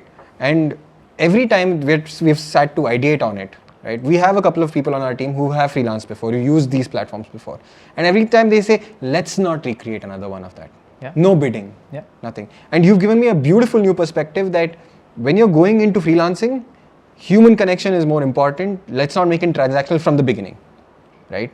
So for a client, if you come onto my platform today, right, how would you like to see this process happening? Because you said that is mediocre, right? Being transactional in nature. Those platforms, but they have to offer it because of the state of mediocrity. If I have to change that, if I have to redefine it, how would you do it if you were in my position? How would you go about solving this? I generally give tasks to people when I want to hire someone. Now that task is of a shorter timeline. And when I know that the task is expecting a lot of effort, I pay the person for that timeline, even though I'm filtering that candidate out. Okay, so when a freelance thing also works, right, I'm expected to solve a particular thing, and sometimes there are tasks as well, Right. to qualify for that kind of a Absolutely. gig. I think there has to be a validation of trust, where the designer also is comfortable that okay, because I've earned it and I've gotten paid for that small part of it, Correct. right, I can then get this kind of a gig. But at some point or the other, there has to be a human contact and a connection in order to get paid right. And same with the business. If the business has been delivered what was expected from the designer, then it is a good kind of a transactional done. But what happens is, these platforms I don't know how to solve for. Okay, I know what I want. Whenever I need help, Yeah. I will go to humans in my community, Right. because I know them as people, I've spoken to them before, Right. right? They will connect me to someone who, Referrals. etc. Yeah. happens. Yeah. I think, and referral I think is the most underrated form of work or connections that have ever been done. I think referrals is something that maybe you can consider, because in a college setting, if I go to a designer, they said that I don't do this, but I can connect you with my classmate who can do this. Okay, so I get to know that person.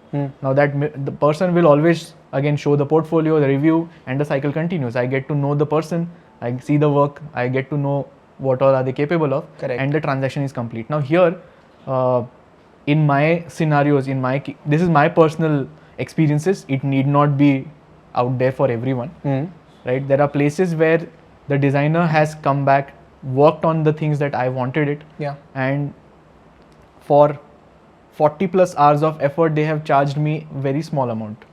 And I was like, why are you charging this? And they thought that I am asking for too much. Yeah. They said that no, I can go lower also. I'm like, no, you're already not charging me as per Correct. the right effort, right? So they said that, but this is what is expected. I'm like, no. So because I never got someone in the industry who could correct me when I was learning these things, even maybe from the creative or not, but I am in the creative industry, I cannot do that injustice to you. Okay, so if you are charging me such small amounts, that's a wrong way. As a lesson, I'll give you, if let's say just for conversation, Right. if the total project cost was, let's say, 40,000 rupees, Right. okay, that is as per my understanding, Right. the person was charging me 5,000 rupees. You can understand the difference between expectation and what was Reality. happening. Yeah. Okay, now I said that just as a lesson, I'm not going to give you 40,000. Okay, I will give you 25k, which is still more than what you were expecting. Correct. You learnt a lesson also, but you also know what you could have asked for. Right. Right, that way this person now understands that this person has paid, has taught me a lesson, and then I am taking away something, because now I can do these things better. Now because of this connection only, people will always come back to me. They trust me for that decision. They seek guidance also. Now in this context, I am not the better designer. They are. They have better skill sets than me. Correct. But I am the person who is getting this work done. I'm going to play the devil's advocate here, right? In this context, it was you. Somebody else in this context would have negotiated on the 5k also, Exactly. right? Exactly. And then they would have taken it further down. Yes. Point number one. We turned the tables around once, we'll do it once more. You spoke from a perspective of a client now. You're the person seeking out work from somebody. Now, let's talk from a talent perspective. You are Sushant Ajnikar, you're in Mumbai, Maharashtra, right? Very remote place, somewhere. You have no referral network built. But your work is too good. Right? Aren't referrals unfair then? From a client perspective, referral is the best way to go ahead. We've studied this, we actually did a survey. And it's the best way to go ahead. But from a talent side of things, should the talent focus on his work, his or her work, selling the work, or networking enough to be a part of the referral networks? All of it. All of it. So Because people have started now, designers have started making their own podcast, correct. showcasing their work on platforms like LinkedIn, right? Because they are getting more visibility there. Yeah.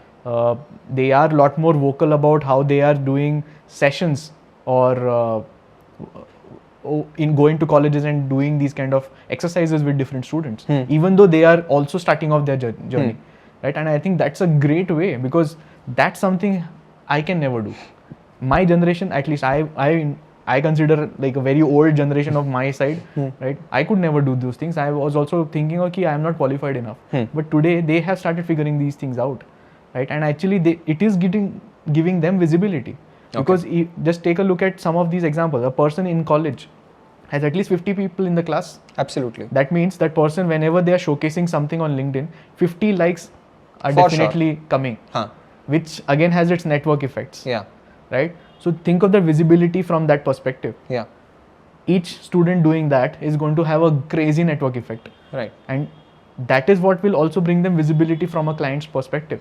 Now, for these kind of visibilities has its own charms, because then she can recommend me even though she is being approached for something. Absolutely. Right? Yeah. And I think that network works better than going onto a platform, faceless people, faceless transactions. Right. I just see the work and try to judge someone on just that part. Correct. You understand, just before this exercise, if I had just looked at her portfolio, I wouldn't be able to connect with her at all. I would have just seen the portfolio. I'm like, okay, this is okay, right? But I know her now, right? And because I know her, I know what is she seeking and where she is at a career stage. Yeah. I would look at it very differently, only because of that. Okay.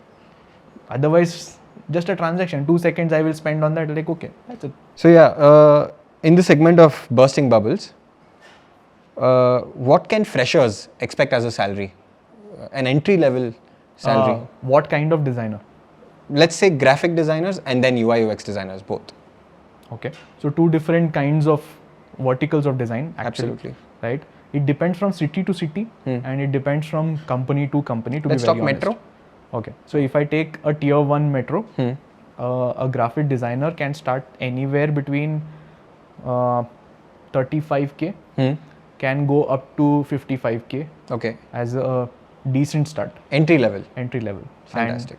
And that is a good way to start off. And there are companies who will also pay 25 or lesser at an entry level thing, or start with 15k or 20k and then bump them up. Yeah. But I would start off somewhere in that range. Okay. If it is a UI designer, and again as a fresher, right? So have no prior experience, maybe internships. That's it. Again, the industry would charge somewhere anytime between 25k to 50k as a gap overall. 50. Okay. And if they have any kind of experience, then they will go a little bit around 50 only.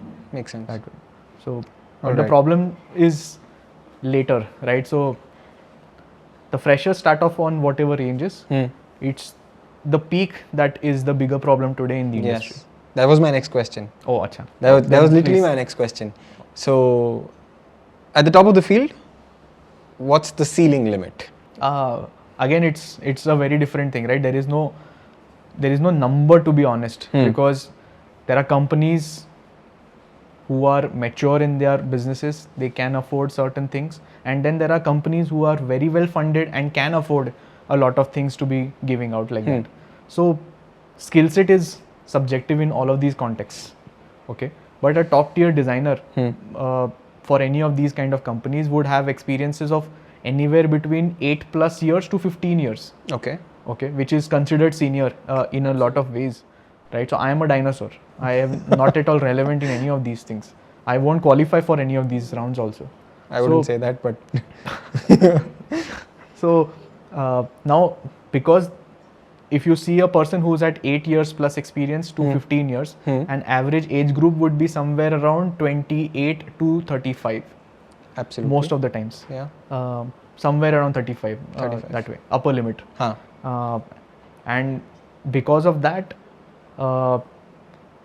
the threshold where they start falling off is higher, because the industry does not want too many 35-year-olds or 40-year-olds. They want younger designers, because again the cost is different, impact is different, right? So the logic there has been, or the people that I'm seeing today, is that 35 something really don't have too many opportunities to go one level up anymore, because the senior leadership does not understand what this person will do at the table. Right? Very few companies really understand that part, and most of the companies would say that okay, this person is now this big, cost cannot be justified. In order to optimize my flow, we'll rather start hiring the younger talent and slowly removing some of these kind of talents. Right. Now that is where the problem begins for a senior leader. Yeah. Because this senior leader now has peaked in terms of CTCs, in terms of costs in general. There are no opportunities or absolute negligible opportunities in India, because if you see every year, let's say a couple of lakh people are getting into design every year. Yeah. Slowly it will peak overall also. It's same like engineering, right? It started in 70s, 80s where everybody was getting into engineering. Yes. Now everybody is an engineer who's struggling with a job and a good opportunity. Yeah. Right. Similar is going to happen to design as well, where mass people have started getting into design, then it will go peak. And because the senior leadership also is going to be lot many people over the years, there is no next level created. So let's burst a bubble from the client side as well then. They're saying that I'd rather hire somebody who costs me a little lesser. The younger talent costs me a little lesser. Correct? What is that one thing that a senior guy provides in the design ecosystem versus when I'm hiring somebody younger? What's that value? How are you justifying that CTC? So a senior person will always bring lot better ecosystem with it, better processes, better methodologies to solve, better maturity to handle or justify why certain things should be done as well. Even team structures, in fact. Right. So the senior leader will always be responsible to also gauge impact from a design lens to the business that he or she is part of. So he's able to simulate what would happen, right, if this is implemented, is what you're saying. Yeah, because and a junior person will not be able to do this. So junior people are slowly covering that gap. That is the bigger problem now. Right, because the learning curve is so sharp now, because the younger people are feeling the FOMO that I really want to get senior very fast. They go into that zone where they are working 14 hours, etc., learning and covering that gap out. Correct. The mid-level are struggling because of that, and then the senior people are struggling even because of that. So it's a problem for the senior level people. Yeah, because there is no opportunity after a certain time. There is a big gap after a certain CTC. You have no opportunities in the industry. You cannot go above, and you are at a 35 something age. You have all your life going for you. Most of the times you will have your loans, home, car, etc., going for you. And now when you don't have opportunities, you are in a place of tough times. This is expectations versus reality. So you said that the senior guys are extremely good at simulating things, right? While working in a dynamic setup like a startup, right? The tech team is of the opinion that I want to move fast, I want to break things, right? Versus designer comes from a whole other school of thought, wherein let's stabilize, let's analyze the impact, right? How do you simulate these things? How do you forecast that this might happen when it comes to your design? So in a startup ecosystem, even the designers want to go faster. It's not that the design wants to go slow and the others go faster. In fact, most of the times I've seen is the tech team needs a good amount of time to build a system than the designer, because the design actually gets iterated much faster than the tech. So now the designer who is part of a startup ecosystem wants to learn a lot of things, because the startup ecosystem promises more growth. So the proving capability of the designer goes up tremendously. Now when some things are being designed, it is being formulated, questioned, everything, and then the tech team takes a good amount of time to implement it. By that time, the designer has lost interest probably. Most of the times it happens. Right, because they don't see the end of light so many times, because they are wanting to prove. Right, and that time needed for that designer is over.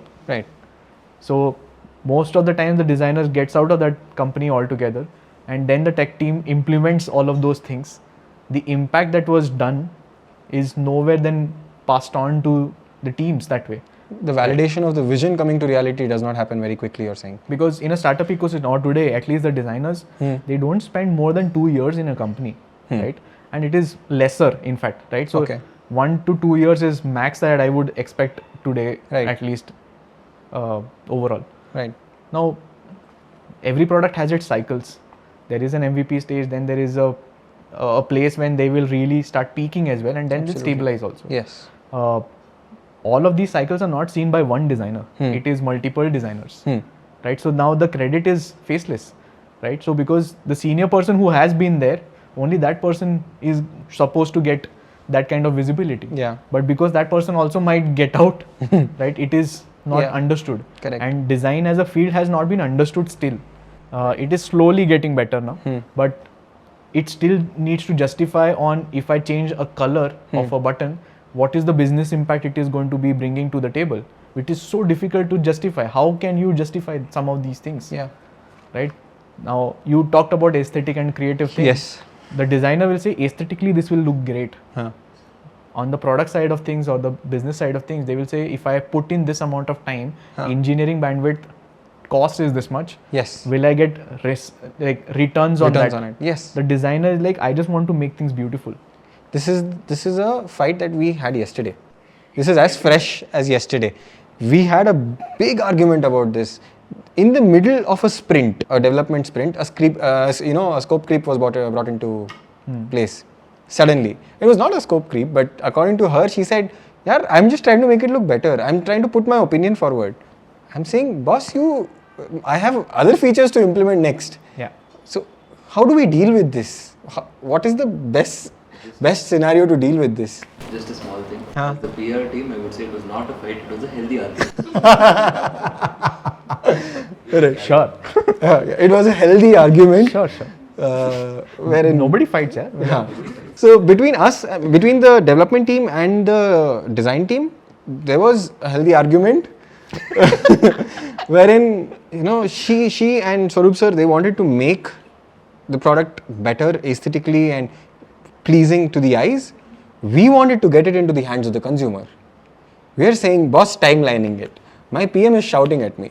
I cannot put this in. Yeah. No way I can cost this out. Yeah. Right? How do we deal with this scenario?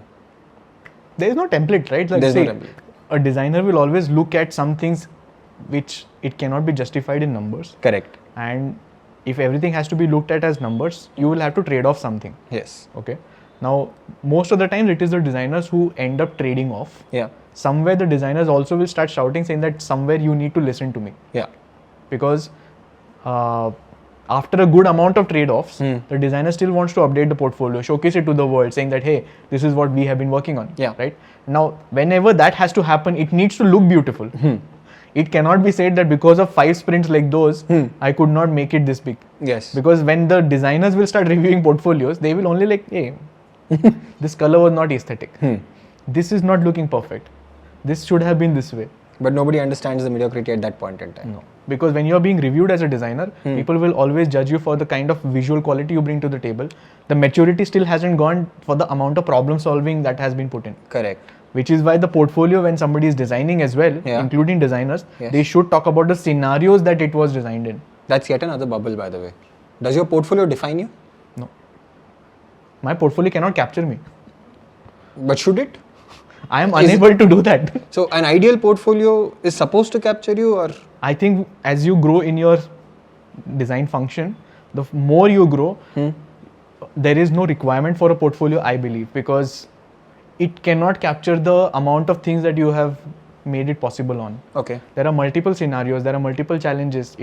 Most of the times you will do this on a Medium article or Notion function, or Figma pe you will create an endless kind of a slideshow. Yeah. Or take a Webflow template and then Yes. do these things in a fancy visual ways. But as you grow as a senior function, you are not able to recreate the amount of different scenarios you've built and shipped products in the way they are. Yeah. It is tremendously difficult to capture that. Right. I think it is good to have just again a showcase of smaller things and more of strategic things as a design function leader. Okay.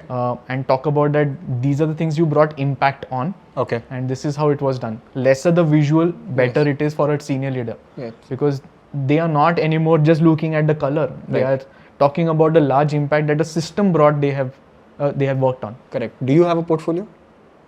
Always work in progress. Always work in progress. What does it capture exactly? You can look at my website. It is called howdoesitmatter.design. Okay, that's your portfolio. Nice. All right. So we move to the last segment. It's called Hack Sack. Okay. Right. 3 tech hacks for designers. Learn at least 1 or 2 languages. You should know front end. Don't shy away from learning tech in general. Work with tech folks. Okay. You will understand what they face when you make a fancy design. Learn about their battles also. 1 done. Next. Oh, this was just 1? Okay. Yeah, this was 1. No, you can talk about the tools that you worked with. Ah. Some new age tools, tech hacks. I think GitHub was something that definitely caught my attention some time back. I've been a fond lover of all the tools that I can get my hands on. So I have learned the designing tools also. I have started learning project management tools also, and overall, my biggest and, to be very honest, biggest work in progress is the Google Docs and PowerPoints of the world. Okay. Right, so they are very tough, and Excel sheet is like, in general, Excel is just crazy respect as a designer. Right. Somebody to make that product so long back and Yeah. it's still so relevant is something I'm in awe of. Okay. Sales hacks. Sales hacks. Yeah, because a designer is expected to be good at sales as well today, 100%, yes. right? So, any sales hacks? Be honest. Don't try to oversell. Promise what you can really deliver, and make an impact that will make people remember you all the time. And I think a good sales pitch would be you remembering everybody's name even after a long time, or what they used to do whenever you had that opportunity of communicating or connecting with them. I think a strong memory is something I would highly recommend. Okay. Make notes if you have to, if you are not able to remember like that. But in my last couple of years, I have seen that as the biggest differentiator in my overall work methodology, because I've started remembering names, I've started remembering people's passions, Right. in general, or something apart from them. And then whenever I bring that out in a conversation, it's an immediate nice tick mark I see on their face. Nice. Right. So I would like that in a person as well. Nice. Client sourcing hacks. How do we get some? I think LinkedIn has been crazy good. Okay. In a day, I at least open 10 times just to go through what people are doing, what are people talking about, different companies are up to, how are people talking about whatever they are up to, and learn from them. In terms of referrals, I would say has been the strongest source of anything that I would work on. Marketing, I don't like actually marketing myself that much, so this is very new for me, that's why. I don't generally work well with attention, but this is a new again for me that way. So I would say referral is a great thing. Going after and talking about a company, like there is an example I can give you which worked out really interestingly well, was I was a fond lover of motorcycles. I loved anything around motorcycles. So there was a startup that came in which was renting motorcycles. And I went to their website and I was looking at their website and it was not up to the mark. Okay. So I wanted to change that. Now, how do I get in touch? I just filled the contact form and I told them that, I would love to work on your website because it is not up to the mark in terms of business, etc. So the storytelling and all, etc. I made that pitch. It was a contact us form. Okay. The founders, because they were in startups, they immediately called me up. We met physically and I told them that this is what we can do better on your website and things like that. And I got to work on their website as well. It was launched, it was done, and later it did not work out as a startup. The startup shut down. Okay. Okay. Those founders who I met because of that are now the founders of Bounce. Bounce. Yes. So they are now the startups of Bounce. Bounce. So having worked with against crazy founders like those back then when they were also figuring it out is a rare opportunity, right? Right. Like it is pure hustle. And I never anticipated that they would know bounce, like they would do that, etc. But because I wanted to just work on something and that hustle worked out, I managed to work with a lot of such crazy people. Yes. Right, and that keeps me on my toes. Like today, for example, I'm here. When I see y'all figuring things out on your platform that you're building, it makes me happy because I want to also contribute somewhere. It feels that fresh. Nice. And it's exciting all the time. And yeah. Right. That brings us to the end of Hacksack. The last part is basically about this event that happened wherein my team met you, right?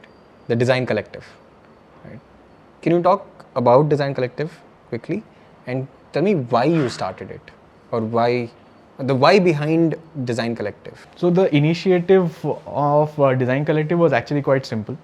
It was a very goodwill gesture where when the COVID first lockdown was happening and a lot of companies were actually laying off talent. Okay. I was on the other side of the table where I was seeing opportunities to hire some designers back then. And because it started out with some close contact people where somebody was losing their job, and I was trying to also think of them, that if I can get them some gig somewhere, etc., just to help out. It started off like that. And then because it was happening in a lot more ways, a lot of people were either reaching out to me or I was reaching out to people in some ways. Correct. I found out that maybe I should just create a small place where if somebody is able to find anything in terms of gig wise, let them do that. And then I realized that there are already platforms that way for that. But then I said that maybe if I was enabling somebody's job, even in a tough time like that, even one person, I would have made a huge difference in that lives for sure. Yes. So it just started out that way. Okay. Which is why Design Collective started out in a very small fashion in 2020. In the first full year, I think there were only 6-7 people. Okay. And it was never to make a big group about some major large vision, etc. Right. What happened was I was working with different companies, helping build different teams. And then I realized that because I'm working with 5-7 different companies in a year, I have built 3-4 different teams in these ecosystems. Right. So then I was like, I can bring context from here to here and vice versa. And I like, why don't I do this for the team members also?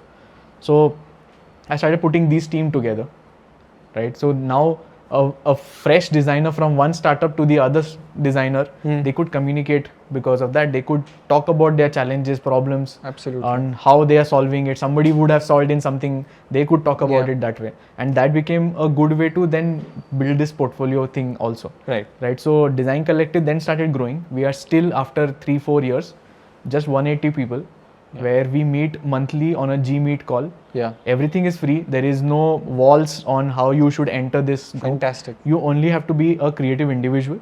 That is the only mandate, right? So you cannot be a business stakeholder coming onto the platform like this, because you would see them as just hiring. So I'm not welcome. This thing, no. You can be creative, but over there the expectations are a little different, right? But some of your team members definitely can. Like for example, Kirtana can definitely, right?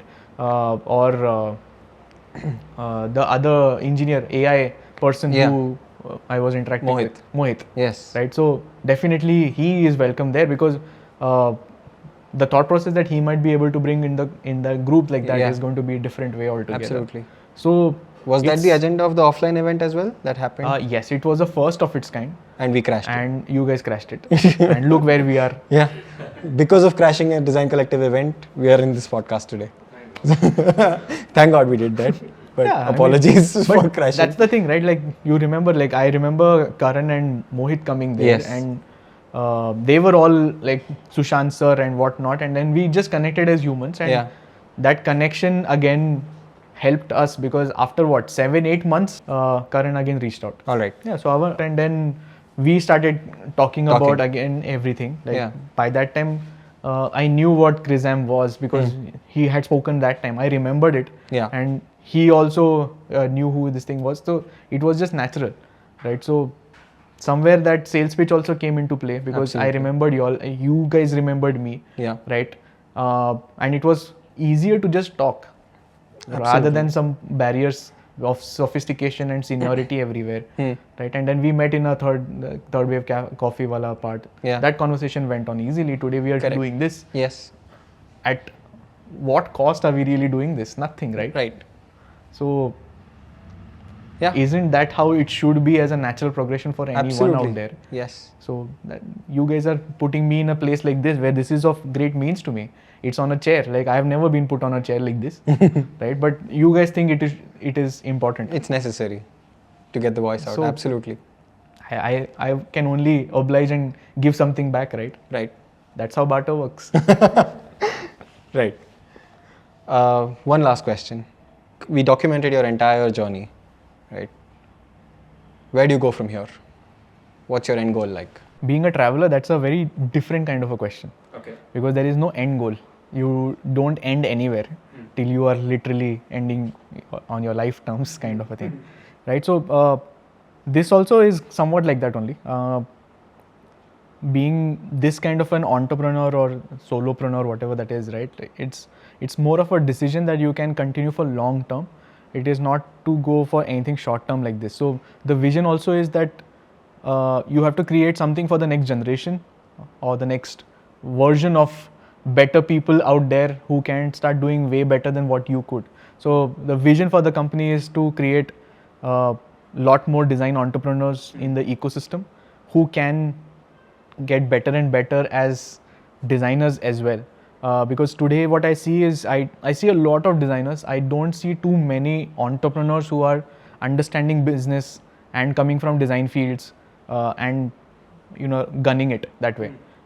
Very few people I see, and some of them I've had the opportunity to work with as well, but it's still a handful. And if I, let's say, look at all the founders that are existing in the startup ecosystem, most come from the business backgrounds. Can a designer not understand this somewhere down the line and then get on with that kind of a thing as well? So that is what I'm trying to inculcate, and that is how I'm expecting a lot more younger folks also to start taking on that direction. So this whole thing, which is why I started, is a consulting firm. It is called How Does It Matter? .design. It is, the name of it is quite quirky in its own sense, but it has been also well taken and well received by a lot of audience because people remember it. Right.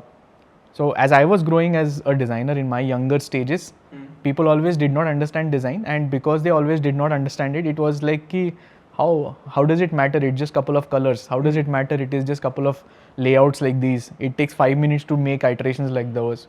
So how does it matter kind of stuck with me. And then I just thought about those things when I was starting a company. I was like, why don't I give this a spin-off? Because it's how you interpret it. It is not how does it matter as an afterthought. It is how does it matter, because it brings the impact, and that it can be very subjective in very different ways, and that's how design works. It cannot be a 0 to 1. It is very different to interpret all the time.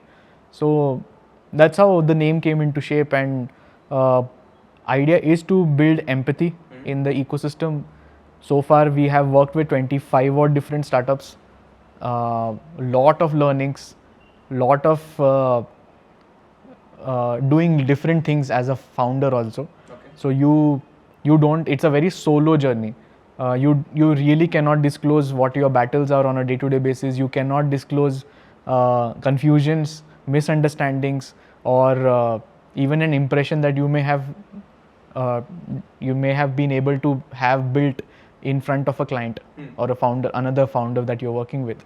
So a lot of times you're still expected, because you come from a design field, a lot of founders still expect you to design it and show it, because tum design founder ho, right? And if you're a design founder, my always question has been ki, let's take another counter example, right? If you come from a business background, what is it that you build and show every time when you are a founder, right? You don't.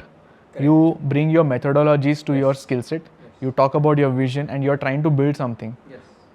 In a very crude example, right? If you are very good at performance marketing and then you built yourself as a founder, every time do you work on Excel sheets and show a report like that as a founder?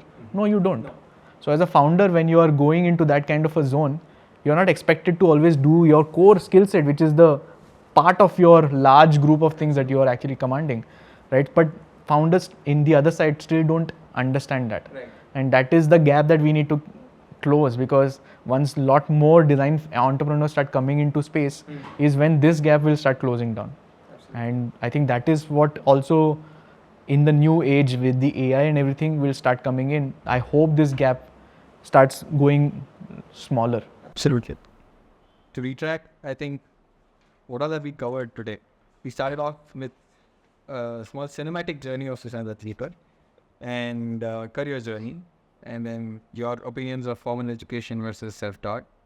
All of that, how do you evaluate creativity? Does AI scare you? Etc., etc., etc. Looked at some scenarios, burst some bubbles, burst some myths. You gave us some life hacks as well. Overall, for me, this has been a fantastic podcasting experience. Thank you. Genuinely. And I really thank you for being here with us today. It was lovely to host you, and a lot of eye-openers for me in this podcast. So thank you for that. And we'll definitely remain in touch as well, right? And we're going to work on this thing together. We're going to build this thing together. Thank you for being on Smarter Than Me. And that's close. Thank you so much, Pranav. This was crazy.